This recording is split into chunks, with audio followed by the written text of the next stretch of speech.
The darkness here is absolute. 6,000 meters down, the pressure is enough to crush a tank like a soda can, and the temperature hovers just above freezing. For 11 years, this alien landscape, the broken ridge of the southern Indian Ocean, has kept its secrets buried in silt and silence. But on this day, October 31, 2025, something is moving in the abyss. It is not a fish, and it is not a creature of the deep. It is a machine. A huge autonomous underwater vehicle, a sleek orange torpedo of titanium and synthetic brains, glides silently over the jagged topography of the seabed. It is one of a fleet, a swarm of hunter-killer robots deployed by the mothership Armada 7806, floating miles above. The drone does not sleep.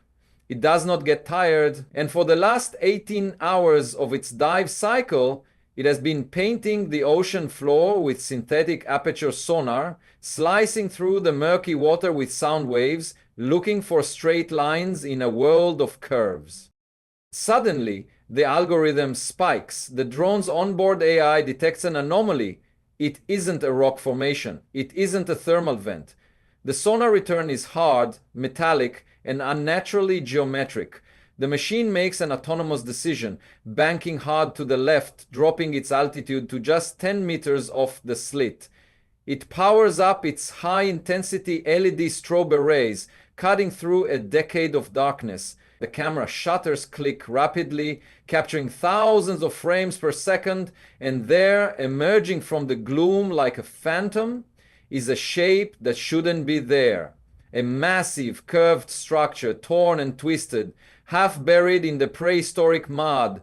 The drone lingers, its sensors mapping every rivet, every tear, every barnacle-encrusted inch.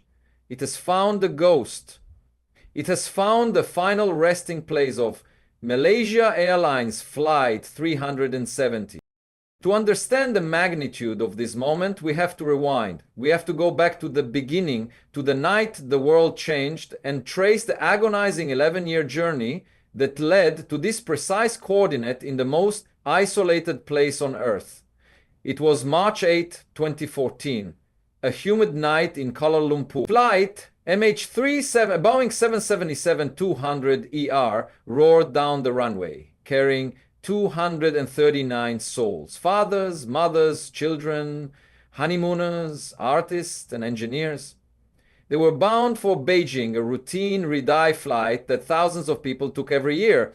The pilot, Captain Zakaria Matsha, was a veteran with over 18,000 flight hours. The co-pilot, Farik Abdul Hamid, was young, talented, and planning to marry. Everything was normal. The takeoff was flawless. The climb to cruising altitude was smooth. At 1:19 IME, Malaysian Air Traffic Control radioed the cockpit, Malaysian 370, contact Ho Chi Minh 120.9. Good night. Captain Zahari replied, good night, Malaysian 370. Those were the last words ever heard from the plane. Moments later, as the aircraft crossed into Vietnamese airspace, its transponder was manually switched off. The plane vanished from secondary radar screens. It became a stealth object, invisible to the civilian controllers expecting its arrival in Vietnam. But it didn't crash, not then. Military radar tracked the blip as it made a sharp, aggressive turn back to the west, flying back over the Malay Peninsula, hugging the border between Thailand and Malaysia.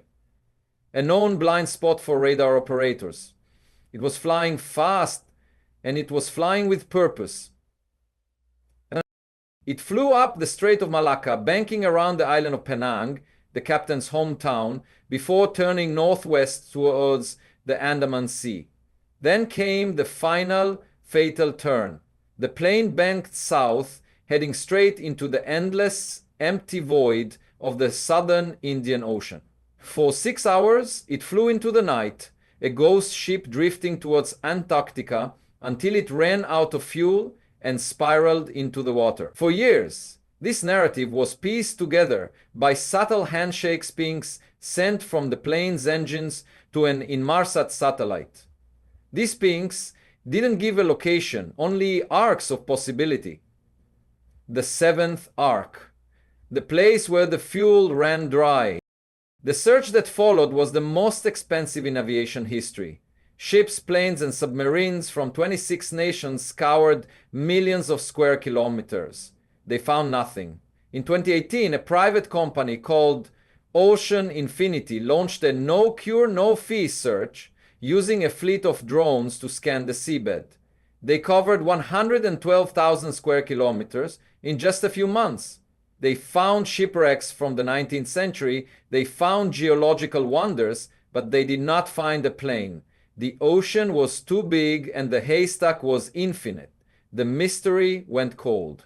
Families were left in a purgatory of grief, clutching onto conspiracy theories because the truth was simply too hard to find.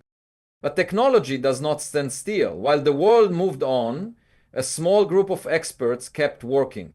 Richard Godfrey, a British aerospace engineer and member of the independent group of scientists, began working on a new way to track the plane. He utilized weak signal propagation reporter. Think of it like a global grid of laser beams made of radio waves. Every time a plane flies through these waves, it disturbs them, like stepping on a tripwire. Godfrey spent years analyzing the radio logs from that night in 2014, looking for the invisible disturbances MH370 would have left in the atmosphere as it flew south. It was painstaking work, filtering out the noise of solar flares and ionospheric storms, but eventually a path emerged. Godfrey's data didn't just point to the seventh arc, it pointed to a specific location. A crash site much further north than previous searches in a region of complex underwater canyons and broken ridges. He calculated the coordinates: 29.934 dg east, 99.934 dg east. The Seahorse zone. It was a bold claim. It narrowed the search area from the entire ocean to a circle with a radius of just 30 kilometers. This was the target. But knowing where to look is only half the battle. You still need a way to look. Enter Ocean Infinity, returning to the stage in 2025 with a vengeance. They weren't just bringing back the same equipment they used in 2018, they had spent the last 7 years building the Armada. This wasn't just a search vessel, it was a paradigm shift in maritime exploration. The mothership, Armada 7806, is a robotic vessel. Lean, green, and packed with servers, it requires minimal crew. But the real game changers are the beasts in its belly.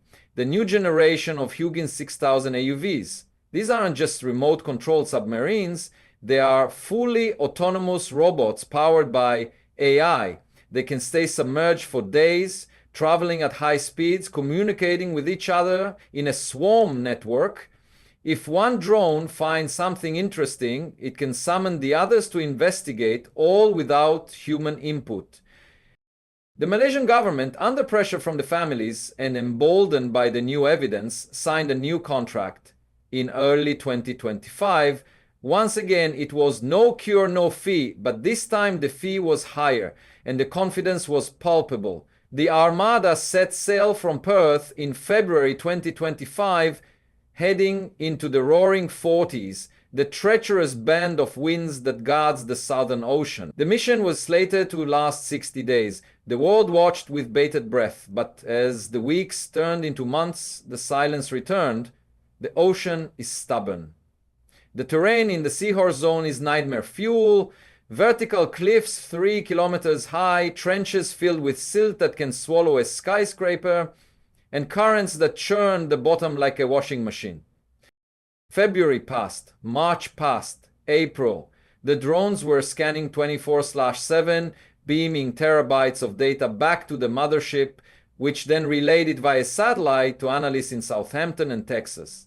They saw rock slides, they saw ancient lava flows, they saw the debris of natural history, but no aluminum, no titanium. The skeptics began to whisper again, it's not there. The pilot glided it further. It was hijacked to Kazakhstan. The noise of the internet rose up to fill the void of information, but the crew on the Armada kept grinding. They knew the WSPR data was solid. They knew the drift analysis of the fleperon found on Reunion Island matched this drift origin. They just had to be patient. The breakthrough didn't come with a bang. It came as a whisper in the data stream on a Tuesday afternoon. Drone 4, nicknamed the Hound, was executing a low-altitude pass over a particularly rugged section of the Broken Ridge, a place where the seabed fractured into a series of jagged ravines. The sonar officer on shift in the remote control center noticed a peculiar texture on the waterfall display. Usually the seabed looks chaotic, random scatter from rocks and sand, but this texture was uniform. It had a specular sheen to it. It looked like confetti. Thousands of tiny, high reflectivity points scattered across a debris field stretching 2 kilometers long. It wasn't a single large object, it was a debris trail. The officer tagged the coordinates and sent a command to the swarm, converge on Sector 4 Alpha. 3 drones broke off their search patterns and descended. They switched from wide area sonar to synthetic aperture sonar, SAS, which provides photo quality acoustic images. The resolution is so high you can see the ridges on a tin can. As the first SAS images processed and loaded onto the screens in the command center, the room went dead silent. The shapes were unmistakable. There, lying flat on the sediment, was a rectangular panel, not a rock, a panel. Next to it, a twisted cylinder, then a seat frame. The call went out to the Malaysian Prime Minister and the transport officials. We have a debris field, but they needed a smoking gun. They needed the ID. A debris field could be anything, a shipping container that fell off a cargo ship, pieces of an old satellite, or a shipwreck. The world needed to see the plane. Ocean Infinity ordered the drones to go into hover and identify mode. This is the most dangerous part of the mission. The drones have to navigate within meters of the bottom, dodging overhangs and cables, using their cameras and laser scanners to build a 3D model of the site. The water at this depth is pitch black, but the strobe lights on the drones turned the abyss into a movie set. The first major component came into view 30 minutes later. It was partially buried, jutting out of a sediment bank at a 45-degree angle. It was white, though stained by 11 years of marine snow and algae. The drone circled it, its camera zooming in. The distinctive curve was familiar to any pilot. It was a piece of the engine cowling, the massive circular housing of the Rolls-Royce Trent 800 engine. The drone's laser scanner traced the dimensions. Diameter? Exactly 2.8 meters. A match. But the drone didn't stop there. It followed the debris trail up the slope of the underwater canyon. The violence of the impact was evident in every frame. The plane had not glided gently onto the water, it had shattered. The debris was pulverized, suggesting a high-speed impact, a death dive. This contradicted the controlled ditching theory that had given some people hope that the fuselage might be intact. The reality was far more brutal. Then the centerpiece of the tragedy appeared. The drone crests a ridge, and there, lying in a trench, is the largest piece of wreckage yet. It is the aft fuselage section, the tail cone. It is severed from the rest of the plane, sitting upright, almost defiant in the darkness. The vertical stabilizer, the tail fin that once proudly bore the Malaysia Airlines kite logo, is sheared off, likely torn away on impact. But the fuselage section itself is recognizable, and there, frozen in the drone's spotlight, is the evidence that ends the argument. On the side of the wreckage, barely visible through the grime, are the partial letters Yesi, and below that, a registration code. The drone moves closer, its thrusters kicking up small clouds of silt. The camera focuses. The letters are unmistakable. 9M MRO. 9M MROA. The registration of the missing Boeing 777. The timestamp on the video feed reads 3:42 Zulu, November 1, 2025. The confirmation is absolute. The mystery of where is solved, but the mystery of why is just beginning.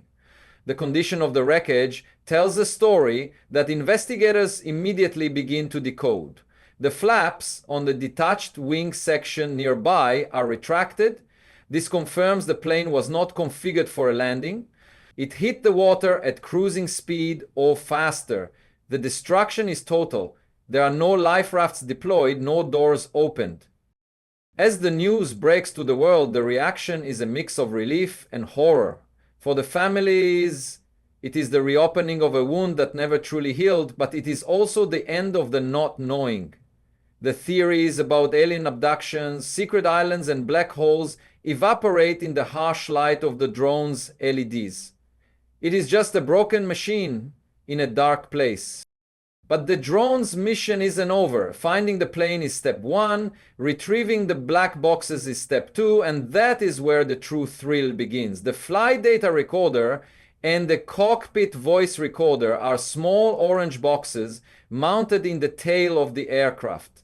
The drone scans the aft fuselage section. The mounting brackets are twisted, ripped open by the forces of the crash. The boxes are not in their racks. The AI swarm is reprogrammed. Search for high-density orange objects. The search area shrinks to a few hundred square meters around the tail section. The drones comb the silt using sub-bottom profilers to look under the mud. The sediment here is deep, accumulated over millions of years. The heavy black boxes could have sunk meters into the ooze on impact. Hours pass. The tension in the control room is electric. If they find the boxes, do they still work? 11 years in corrosive salt water under 600 atmospheres of pressure. The memory chips are solid state, but the batteries are long dead. The data interfaces might be corroded beyond use. But if even a fragment of data survives, it could reveal who was flying the plane at the end. Was it the captain? Was it a hijacker? Was everyone unconscious from hypoxia? Suddenly, drone 2 gets a hit. A magnetic anomaly buried 2 meters deep in the silt, 50 meters from the tail. It's the right size, it's the right density. The drone marks the spot with a digital beacon. Armala 7806 begins the next phase, the retrieval. This isn't a job for the survey drones. This is a job for the ROV, the remotely operated vehicle. A heavy-duty work-class robot tethered to the ship by miles of fiber optic cable is lowered into the water. It is equipped with manipulator arms, suction dredges, and a basket. The descent takes 3 hours. 3 hours of falling through the water column. When the ROV reaches the bottom, the silt is so thick, the visibility drops to zero. The operators on the surface have to fly by sonar, guiding the mechanical claws blindly into the mud. They activate the suction dredge. A cloud of black sediment explodes into the water, blinding the cameras further. They pump and pump, clearing away the layers of time. Slowly a shape reveals itself. It is not orange anymore. The paint has been stripped away or covered in oxide, but the shape is distinctive. A cylinder mounted to a rectangular chassis. The cockpit voice recorder. The claw reaches out, metallic fingers gentle as a surgeon's. It grips the box. The grip holds. The ROV lifts it from its grave, placing it into the recovery basket. Target secured. A cheer erupts in the control room, but it is quickly stifled. They have the box, but they still have to get it to the surface. The pressure change from 6,000 meters to sea level is violent. If they bring it up too fast, dissolved gases in the materials could expand and crack the memory chips. It has to be a slow, controlled ascent. As the ROV begins its long climb, the survey drones continue their work below. They are now mapping the debris field for the victims. There are no bodies. The ocean has reclaimed them long ago. But there are personal effects. A suitcase, remarkably intact, a laptop bag, a child's shoe. These images are not released to the public, they are sacred. They are the final testament to the 239 lives lost. The focus shifts to the data. The CVR cockpit voice recorder usually only records the last 2 hours of the flight.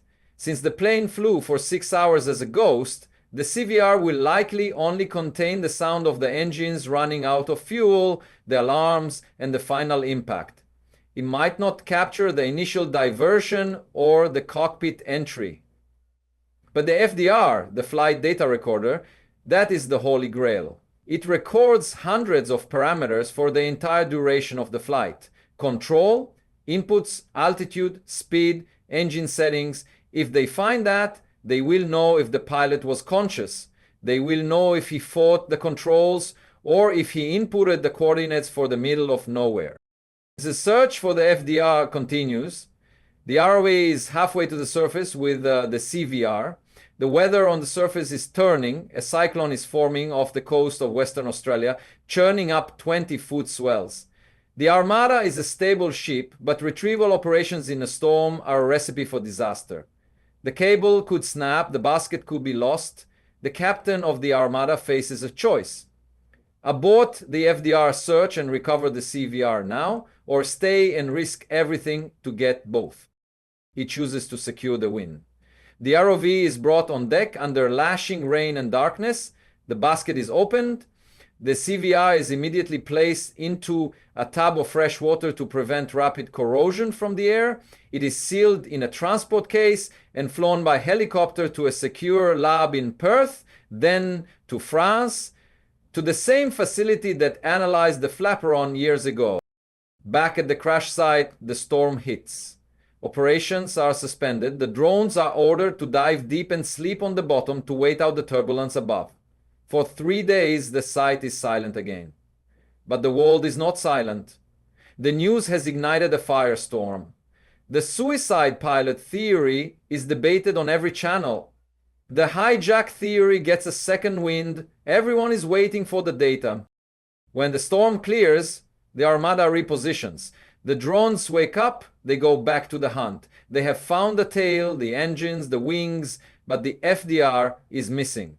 The impact likely threw it clear of the main debris field. The AI recalculates the trajectory of heavy objects. It suggests a new search sector further down the slope into a crevasse that is even deeper. Drone, the reserve unit, is sent in. It descends into the crevasse. The walls are narrow, barely wider than the drone itself. It is a risky maneuver. If the drone gets snagged, it is lost forever. It navigates by inches, its collision avoidance sensors screaming. At the bottom of the crevasse, lodged between two boulders, is a glimmer of orange. It is the flight data recorder. It is remarkably intact. The recovery this time is surgical. The weather is calm.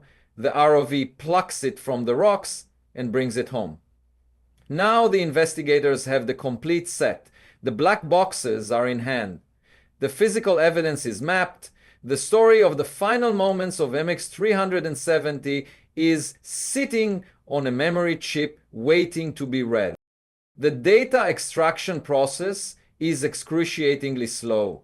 The chips have to be cleaned, microscopic connection by microscopic connection. The suspense is global.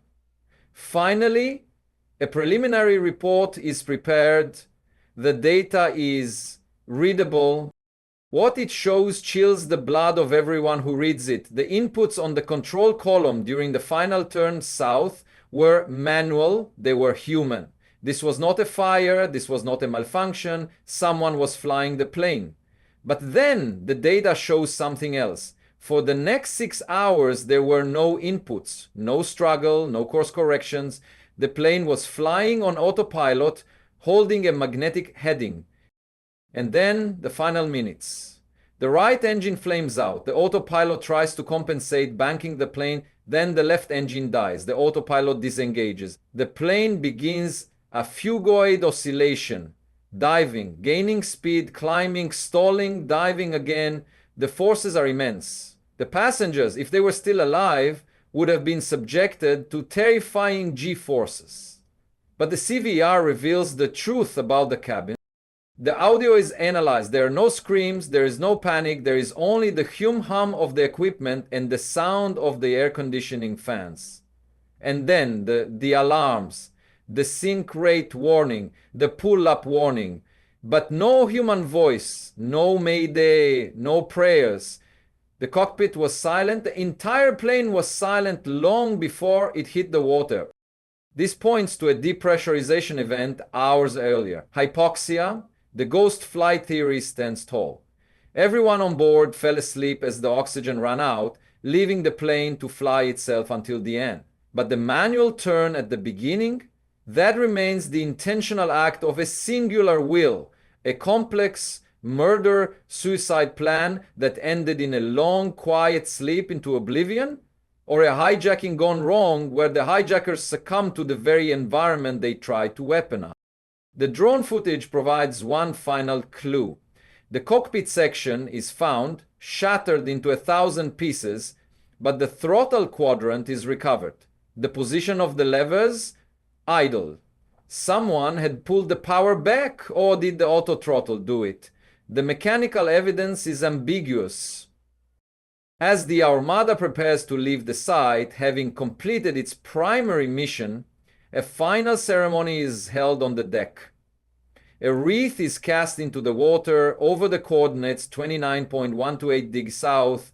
The drones are recovered, their orange hulls scarred from the deep. They have done what thousands of humans could not. They have brought the truth to the surface. The data is now public, the location is known, the families finally have a place on the map to point to. It is not a grave on land, but it is a marker. The ocean is no longer a boundless void of maybe, it is a specific coordinate of here. But as the ship turns north, heading back to civilization, the sonar officer notices one last thing on the saved data from the final dive. A small, inexplicable shadow in the corner of a frame near the main wreckage. It doesn't match the debris field. It looks biological, or perhaps something else entirely, something that doesn't belong in the natural world or the mechanical one. He flags it for review, anomaly 23. It's probably nothing, probably just a glitch in the matrix of data. Or maybe the ocean has one last secret it isn't ready to give up just yet. The captain makes the call that will define the rest of his career. All stop, hold position, bring the ship about. The vibration of the engines shifts pitch, a deep, resonant groan that travels through the steel hull, signaling a return to the hunt. The champagne is recorked, the smiles vanish. The coordinates for the anomaly are punched into the navigation computer, and the vessel swings its heavy prow back toward that desolate, cursed patch of the Indian Ocean. Elias points to the screen, his finger tracing a ghostly shape in the grain of the acoustic return. To the untrained eye, it looks like nothing, noise, scatter, perhaps a piece of basalt thrown up by the tectonic grinding of the broken ridge millennia ago. But Elias sees the geometry. Nature does not make perfect right angles. Nature does not create cylinders with specific acoustic shadows. The object is sitting about 400 meters away from the main debris field, isolated, lonely, as if it was discarded before the main impact, or perhaps it fell first, a prelude to the catastrophe. The drone team, who had just begun the long process of shutting down their systems, scrambles back to stations. They prep the Hound, their most reliable Hugin 6000 unit, for one final unscheduled dive. The battery banks are hot swapped with manic efficiency, the data drives wiped clean to make room for high-resolution terror. The orange torpedo is lifted by the he-frame crane, swinging precariously over the heaving slate-gray swells of the southern Indian Ocean. The wind is picking up, whipping the spray across the deck, but the launch proceeds. The drone drops, hitting the water with a splash that is quickly swallowed by the waves, beginning its 2-hour free fall into the crushing dark. As the drone descends, the atmosphere in the control room shifts. The earlier triumph, the relief of finding the fuselage, curdles into a tense, grinding anxiety. They have the plane. They have the black boxes. They have the answer the world has waited 11 years for. Why risk the equipment? Why risk the data already on board for a shadow? But the mission mandate is absolute, complete site characterization. That means everything, every bolt, every scrap, every shadow. If they leave now and anomaly 23 turns out to be the key, they will never forgive themselves. At 5,800 meters, the pressure is immense, enough to compress the very molecules of the water. The drone levels out, its buoyancy engines trimming it to neutral. The seabed here is different from the rocky ridge where the fuselage lies. Here it is softer, a deep abyssal plain of silt that has accumulated over millions of years, undisturbed until today. The drone's high-intensity LED arrays flicker on, cutting a cone of visibility through the eternal night. It moves forward at 3 knots, its side scans sonar, painting the path ahead, pinging the darkness. The target comes into range. The sonar return sharpens from a blur to a solid hit. It is not a rock, it is metallic. It is cylindrical, but it is not an engine. It is too small, too clustered. The pilot slows the drone to a crawl, fighting the microcurrents that swirl around the bottom. The video feed stabilizes, the data squeezing through the miles of water via the acoustic modem. Emerging from the gloom, like a shipwreck from a different era, is a structure that looks like a cage. It is a cargo pallet. The aluminum base is twisted, the netting still partially attached but floating eerily in the current like a spectral spider web. But it is what is trapped inside the netting that stops the breath of everyone watching on the surface. It is a cluster of boxes. Some are crushed, disintegrated by the pressure and the violent impact, but others are intact, preserved by the vacuum packing of industrial shipping. The drone's camera zooms in, the autofocus hunting for purchase in the particulate heavy water. The label is visible. It is the white diamond of a hazardous material warning, a lithium-ion battery symbol. This is it. This is the fabled cargo. The 221 kilograms of Motorola walkie-talkie batteries that conspiracy theorists have obsessed over for more than a decade. The cargo that was supposedly not scanned properly at Kuala Lumpur. The cargo that supposedly ignited, causing a fire that filled the cockpit with toxic smoke, incapacitating the pilots and turning the plane into a flying tomb. The drone maneuvers around the pallet, its thrusters kicking up small clouds of gray dust. The team is looking for one thing and one thing only: scorch marks. If there was a fire, a thermal runaway that burned hot enough to melt aluminum and choke a Boeing 777, the evidence would be here. This pallet would be the epicenter. The aluminum base should be melted, fused into slag. The plastic wrapping should be carbonized, the netting should be gone. The camera pans across the boxes, inch by agonizing inch. The cardboard is sodden, dissolving into mush, but the plastic wrapping underneath is intact. The aluminum base of the pallet, where it peeks through the mud, is shiny. It is clean. There is no charring, there is no soot, there is no melted slag. The batteries are crushed by the hydrostatic pressure and the G-forces of the crash, yes, but they did not burn. The cargo fire theory, the most plausible and comforting explanation for an accidental ghost flight, dies right there, on the screen in high definition. The batteries were innocent. They didn't explode until they hit the bottom of the ocean. The plane did not burn in the sky. So, if it wasn't a fire, what happened? The mystery deepens instantly. The drone leaves the cargo and moves to the secondary target of Anomaly 23, located just a few meters away in the same debris trail. It is a panel, a specific curved panel. The drone tilts its nose down to get a better look, its lasers scanning the dimensions. It is a hatch. The dimensions are unmistakable to the Boeing engineers watching via the secure satellite link in Seattle. It is the access hatch to the main equipment center, the MEC. This is the brain of the plane located directly below the cockpit floor. It houses the flight computers, the power distribution units, the uninterruptible power supplies, and crucially the units that control satellite communication and the transponder. The hatch is detached. That in itself is not unusual. The crash would have ripped the plane into thousands of pieces, but the drone moves closer to the locking mechanism, the camera zooming in until the pixels blur.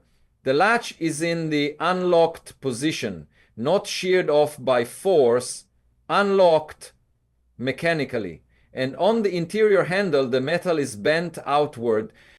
The silence in the control room is absolute. This detail implies something terrifying. It implies the hatch was open before the crash, or perhaps someone was trying to get in, or someone was down there in the avionics bay pulling circuit breakers, manually disabling the systems that would have tracked the plane. The impossible infiltration theory suddenly becomes the leading narrative. Did someone crawl down through the cockpit floor hatch or up from the cargo hold into the belly of the beast to make the plane invisible?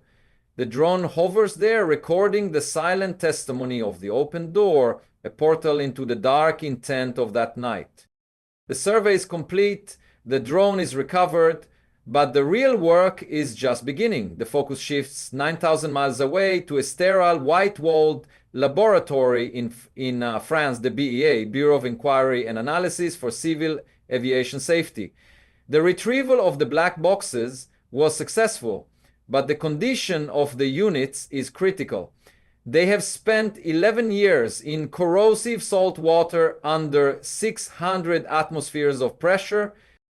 The technicians work in a clean room, wearing full protective suits. The cockpit voice recorder, CVR, is the priority. The cylindrical memory unit is carefully cut open. The memory board is extracted. It is covered in a thin film of salt and corrosion. The technicians use a specialized chemical bath to clean the microscopic pins of the memory chips. If they make one mistake, if they scratch a trace or short a circuit, the data is lost forever. They use a technique called chip-off recovery, bypassing the recorder's damaged interface and soldering hair-thin gold wires directly to the memory chips. They connect it to a specialized reader, the software spins, the room holds its breath, reading data integrity 98%. A cheer erupts, muted by the glass walls. They have the audio. The audio analysis begins immediately.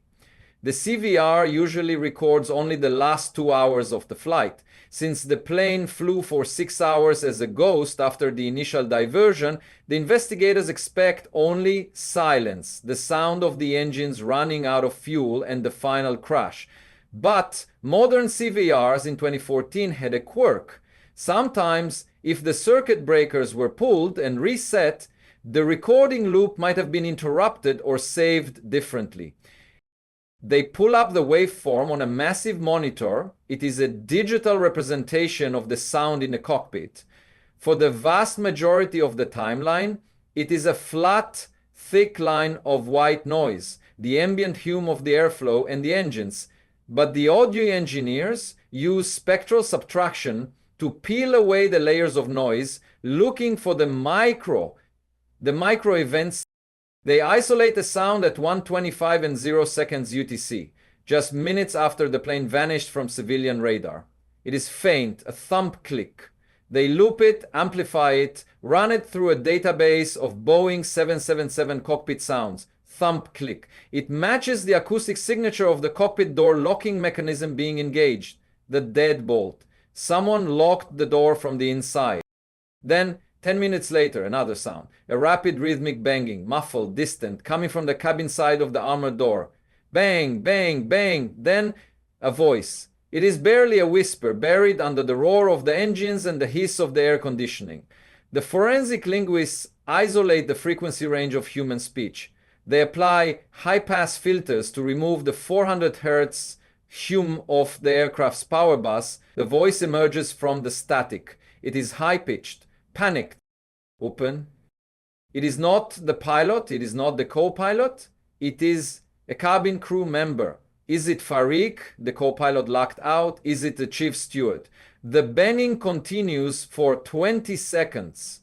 Desperate and heavy, fists pounding against bulletproof Kevlar. Then it stops. Why did it stop? The next sound provides the chilling answer. A distinct hissing noise, a rush of air, the sound of the cockpit oxygen mask being pulled from its housing and the gas flowing.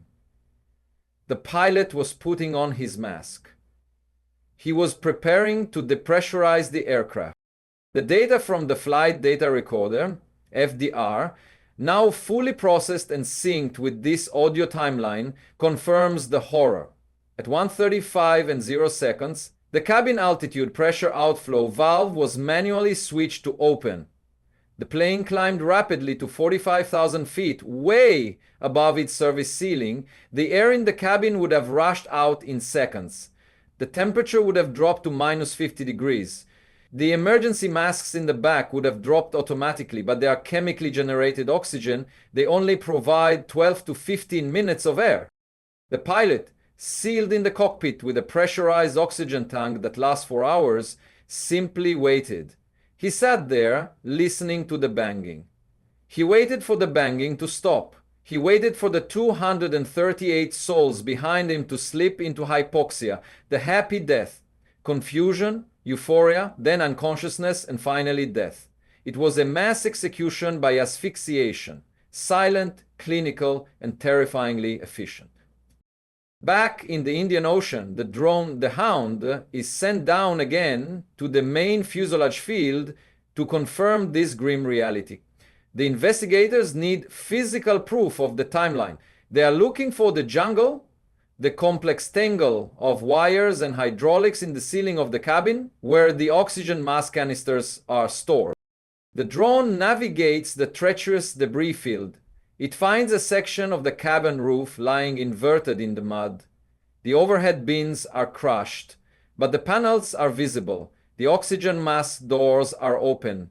The yellow cups are dangling, tangled in the silt like dead jellyfish. This confirms the passengers knew. For at least those first few minutes, they knew something was wrong. The masks dropped. They put them on, they look at each other in the dim emergency lighting, feeling the cold seep in, feeling the plane climb aggressively. They would have felt the ear popping, pressure change, and then the slow fade. The drone camera lingers on a child-sized life vest pouch, still sealed in its plastic container. It didn't have time to prepare for a water landing, they just went to sleep. But the drone finds something else in the debris field that breaks the hearts of the team in the control room. It is a cluster of personal electronic devices. A sediment trap formed by a section of the galley bulkhead has collected heavier objects that fell out of the plane as it broke apart. There, half buried in the prehistoric sludge, is a smartphone. It is a 2014-era iPhone, encased in a heavy-duty, waterproof, life-proof case, the kind used by divers and adventurers. The case is cracked, spider-webbed across the front, but the rubber seal looks intact. The ROAB is immediately deployed. This is a high-priority target. If the NAND flash memory chip in that phone survived, it might contain the last photos taken inside the cabin. It might contain a final text message that never sent because there was no signal. The recovery is delicate. The robotic arm gently sifts the mud, lifting the device with the reverence of a religious relic. It is placed in a water-gill chamber to prevent the rapid oxidation that occurs when artifacts are exposed to air after years underwater.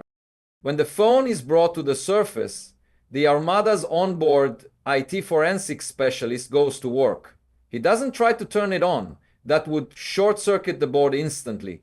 He disassembles the case. The phone inside is dry. A miracle of engineering and rubber gaskets. He extracts the logic board. He uses a chip-off technique, soldering hair-thin wires directly to the memory storage pins. He connects it to the reader. The software spins. Read, files found. The metadata shows the last photo was taken at 1:22 IMO. 3 minutes after the loss of contact, the image is opened. It is dark, grainy, taken in low light without a flash. It shows the cabin of the 777. The emergency floor path lighting is glowing. The oxygen masks are not down yet, but the passengers look distressed. Heads are turned towards the front. A flight attendant is standing in the aisle, looking towards the cockpit door, her hand over her mouth.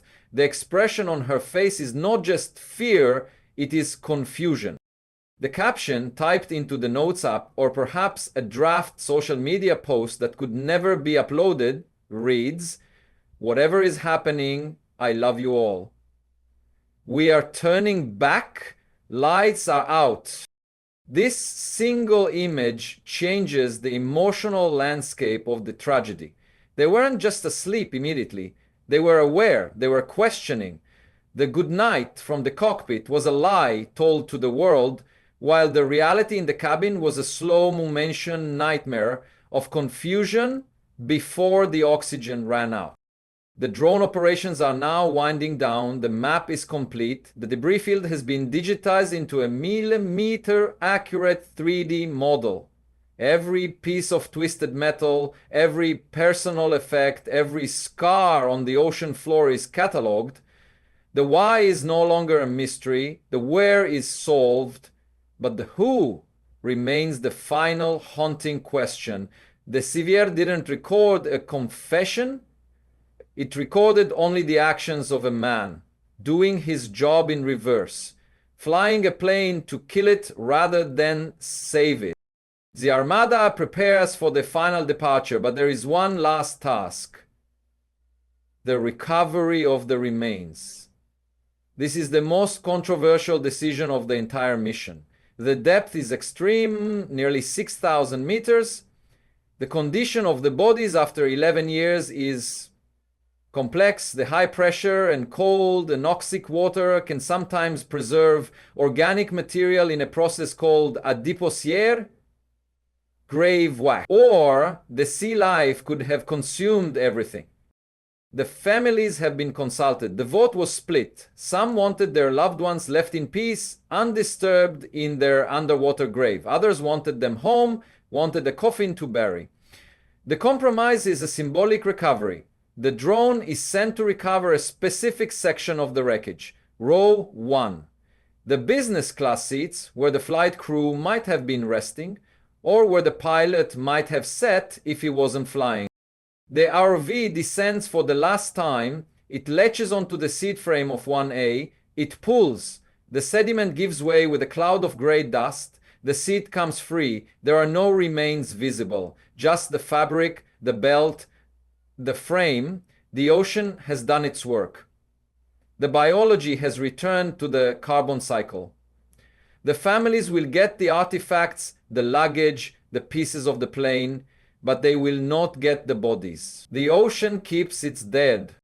As the Armada retrieves the ROV for the final time, the sun is setting over the Indian Ocean. The water is a sheet of hammered copper, beautiful and indifferent. The crew gathers on the heli deck. They are exhausted, bearded, smelling of diesel and coffee. They have spent months chasing a ghost and they have caught it. But there is no joy, only a heavy, solemn silence. The captain speaks, his voice cracking slightly over the PA system. "We came here to find the truth. We found it. It is not a happy truth, but it is the truth, and that is what we owe them." He signals to the crane operator. A large titanium plaque, machine in the ship's workshop, is lowered over the side. It is weighted to sink straight to the coordinates of the main fuselage. Engraved on it are the names of all 239 passengers and crew, and a simple inscription: "Resting in peace, 29.928 DE, S 99.934 DE, or 2025. The plaque slips beneath the waves. The cable spools out faster and faster until it goes slack. It has landed. It sits there now in the eternal dark, a tombstone for the modern age, guarded by the crushing pressure and the cold. The ship turns its back on the sight. The engines rumble to life, a vibration that travels through the steel decks and into the bones of the crew. They are going home, but they are leaving a part of themselves behind. The Seahorse Zone is no longer just a grid on a map, it is a graveyard. Back on land, the fallout is immediate and global. The release of the life-proof photo with the family's permission goes viral. It becomes the defining image of the decade. It humanizes the tragedy in a way that radar blips and satellite arcs never could. It stops the conspiracy theories about wormholes and aliens dead in their tracks. It forces the world to confront the uncomfortable reality of human frailty and malevolence.